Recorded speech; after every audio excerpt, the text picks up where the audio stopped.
The Mexico City wholesale food market is the biggest in the world, according to the government who run it. It's a hive of activity.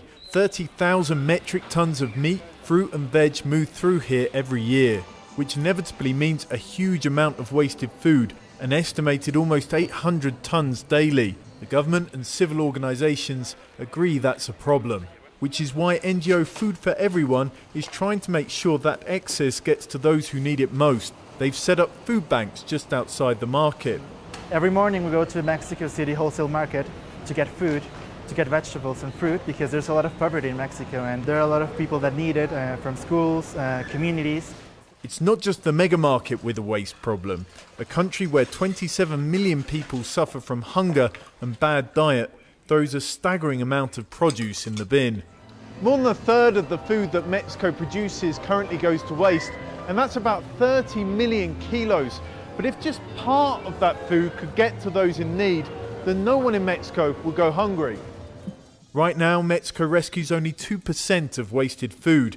NGOs say it could do much more, especially if the huge farms which supply US and Mexican supermarkets donated, instead of dumping, the produce their clients reject. In Mexico, the countryside is very productive, so we have this huge opportunity to really go to this countryside, bring this excellent food to the food banks, and from there deliver it to the people which is in need. Better roads and more specialised transport are needed to do that, as well as tax breaks to encourage firms to donate. The government hasn't got there yet, but is slowly coming round to food rescue, ploughing money in nationwide and opening a food bank of their own in the wholesale market.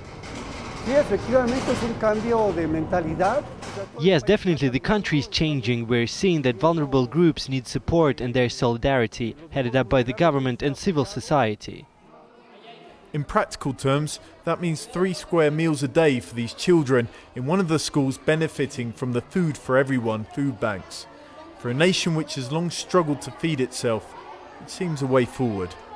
John Holman, Al Jazeera, Mexico City.